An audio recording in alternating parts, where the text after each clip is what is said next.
Oi, gente, tudo bem? Tô aqui colocando o título.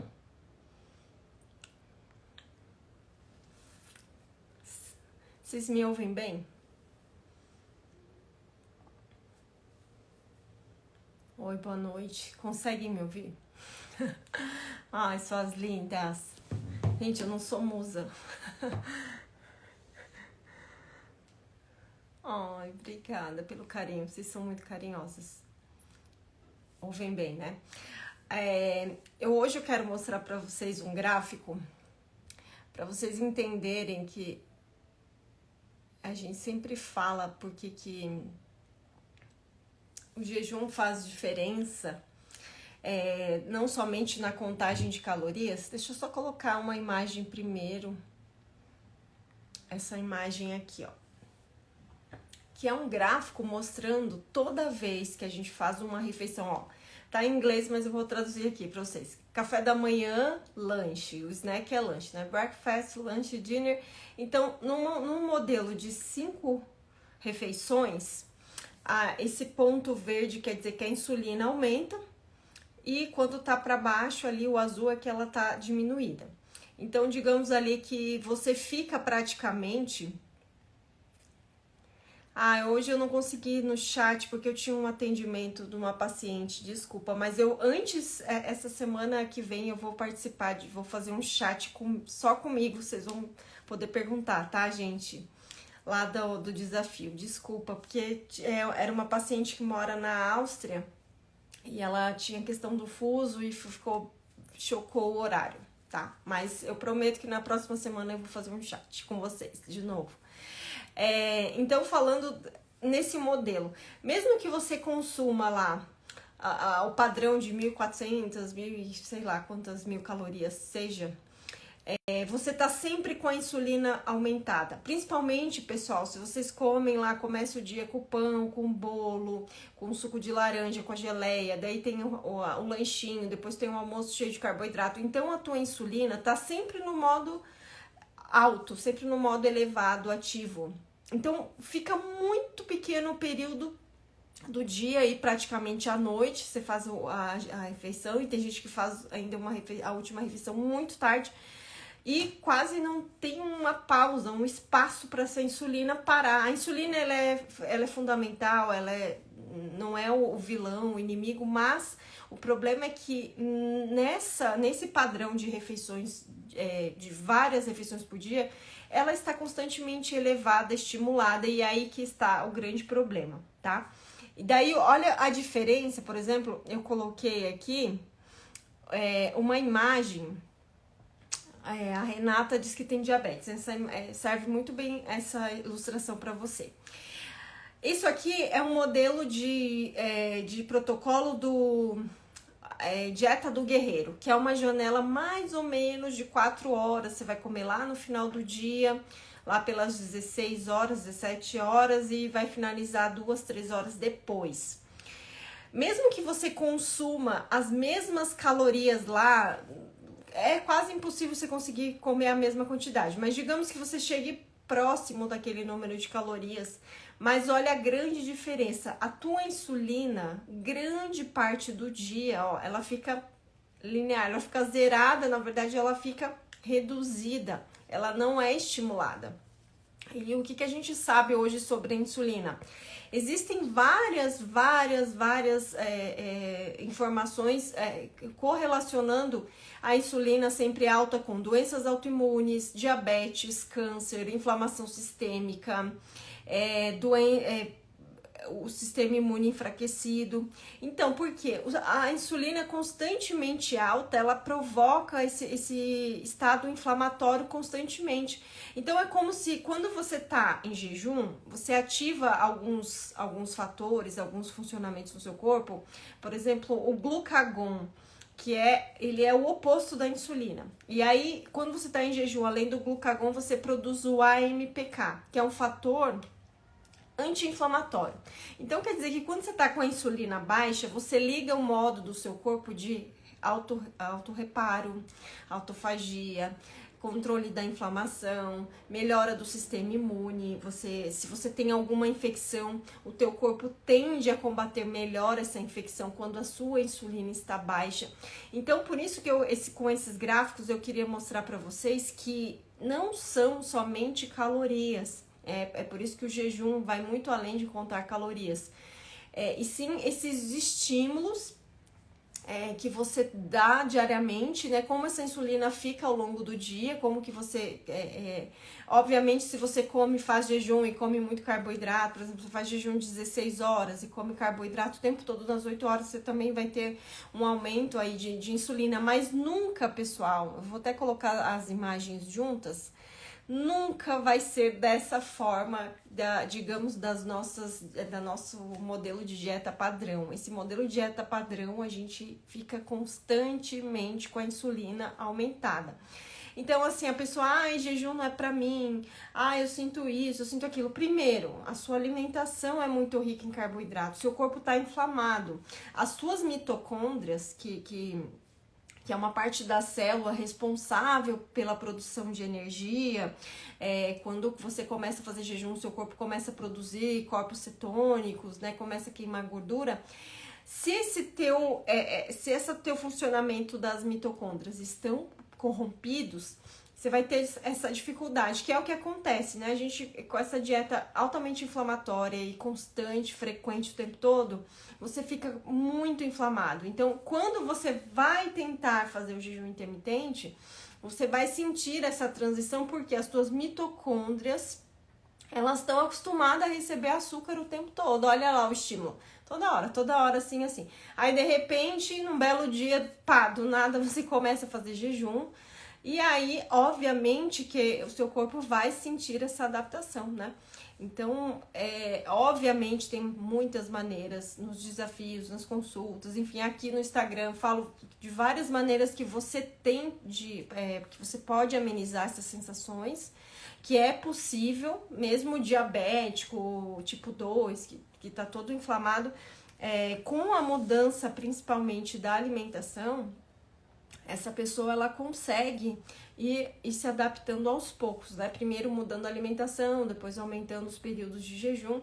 E é isso. E eu até tô lendo um livro chamado Brain Energy, que ele fala que a questão da insulina constantemente alta está também relacionado a problemas neurológicos, a problemas de depressão, ansiedade. Então, é como se a pessoa, com esse nível de açúcar elevado no sangue o tempo todo, a insulina sempre alta, a forma que ela tem de manifestar aquele tipo de reação inflamatória é no cérebro.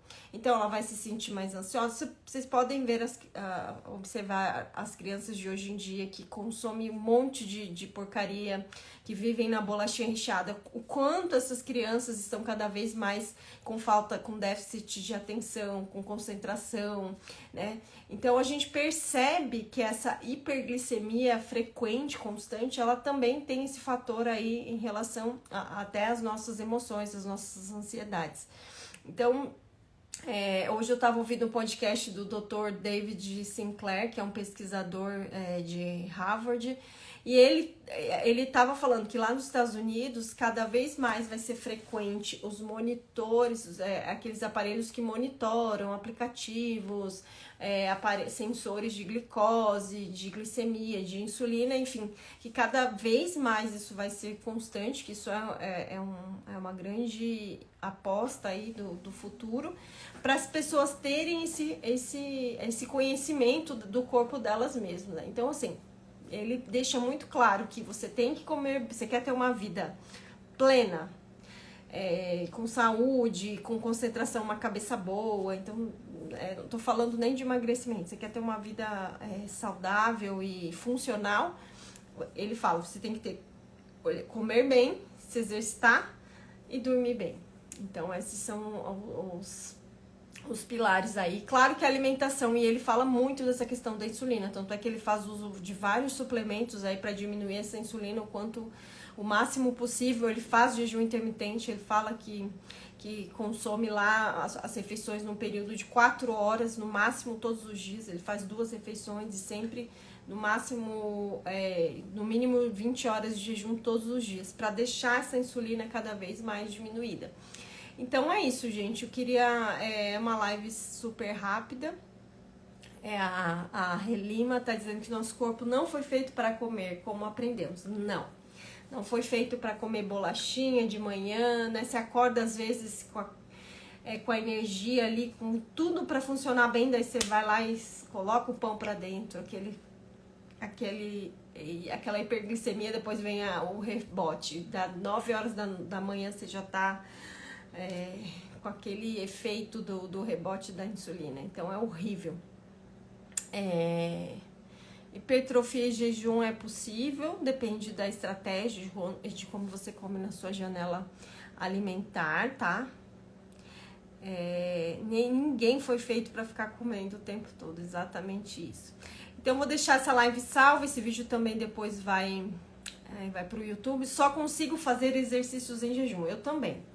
Pra mim, o exercício depois que eu comecei a fazer exercício em jejum, às vezes que eu tentei ir mais alimentada, não funciona muito bem. Até a adrenalina, tudo é mais elevado. Por que a insulina fica alta? A insulina ou a glicose, a glicemia? A glicemia, né? A glicemia, ela sobe um pouquinho, dependendo das horas de jejum, porque o teu corpo precisa de açúcar ali, né? E só que esse açúcar ele mesmo fabrica. Então, você tá em jejum, você vai fazer um exercício e o teu corpo entende que não veio do alimento, o seu próprio fígado vai aumentar, vai produzir essa glicemia aí, essa glicose, para abastecer o teu cérebro. Mas a insulina não aumenta em jejum, tá? A insulina, claro que de um dia para o outro a gente não tem... a insulina é um marcador mais tardio, de longo prazo, então você vai monitorando conforme faz um exame hoje, um exame daqui 2 meses para comparar o nível de insulina. Eu perdi com jejum...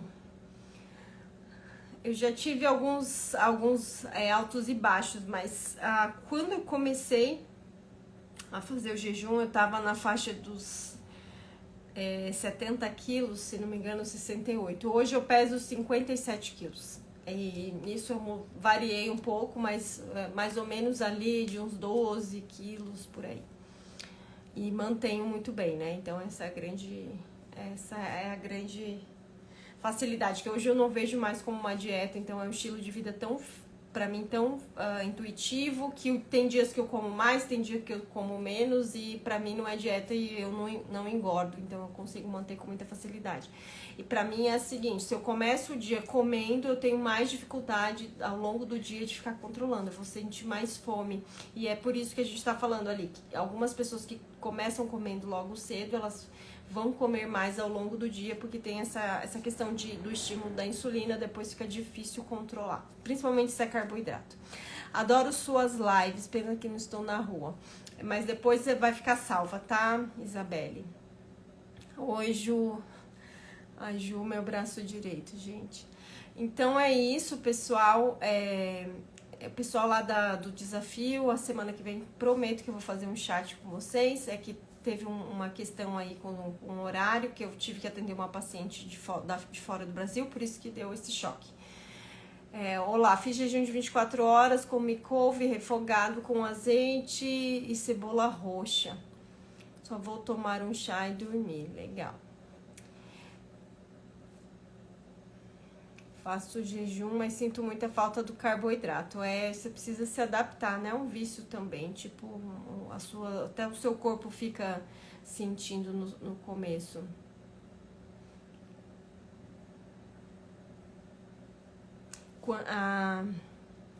A Kelly diz que quando começa o dia se alimentando, ela também se sente assim, com fome o dia inteiro, bem comum.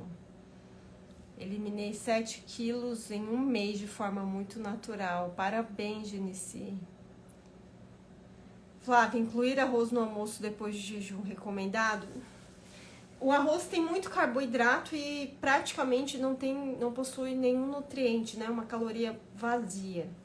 E ele vai aumentar muito a insulina. Hoje o David Sinclair estava falando isso no podcast. O arroz é um dos que mais aumenta aí a insulina e a glicemia. Então, Se quiser comer um carboidrato, opte por uma raiz, né, até uma batata doce, sim, algo com mais propriedade, com mais valor nutricional. E também, como tem fibra, você não vai ter esse spike aí da insulina tão forte, esse up. Você diz que carboidratos é vício? O carboidrato, ninguém morre sem ele. Você pode ficar anos sem comer carboidrato. Não vai ter prejuízo nenhum para sua saúde. Pelo contrário, só benefício. O arroz integral também não tem diferença. É a mesma coisa do arroz branco. Tenho hipotiroidismo, posso fazer jejum? De quantas horas? Não existe um protocolo específico, mas realmente o jejum tem vários benefícios até em relação ao hipotiroidismo. É normal a fome ficar mais difícil de dominar no meio do ciclo menstrual? É normal, tanto na TPM. Moro na França, como faço para ter uma consulta? Larissa, entra ali no link da bio, tem o WhatsApp, pode entrar em contato. E ali a Juliana vai te passar as informações. Em relação ao sódio e o potássio, temos que suplementar? O magnésio, sim, que é um dos eletrólitos, né? O sódio, dependendo da situação, você coloca um pouquinho de sal na boca, ajuda muito. Verdade, quando como arroz me sinto cansada e fico suando. Exatamente, às vezes você vai no sushi, você come aquele pratão de arroz, dá aquele sono geral. Quando fico muito restritiva, depois vem um efeito rebote. Depende, isso é muito relativo. Às vezes pode estar relacionado a uma deficiência nutricional, alguma vitamina que falta. Então a gente acha que é o carboidrato, mas às vezes é o seu corpo pedindo um nutriente e você associou ao carboidrato, tá? Muito obrigado, mestre. Gente, eu vou... jejum realmente é vida. Eu vou deixar essa live salva, tá? Compartilhem aí com as pessoas que vocês conhecem para entenderem um pouco mais. O que a gente precisa mesmo é explicar essas coisas básicas para cada vez mais as pessoas entenderem que jejum tem muitos benefícios, que vai muito além, e que a grande maioria das pessoas seria muito beneficiada se dessem essa chance a elas mesmas, tá? A glutamina não quebra o jejum. Então tá, pessoal, beijos, até mais, tchau, tchau.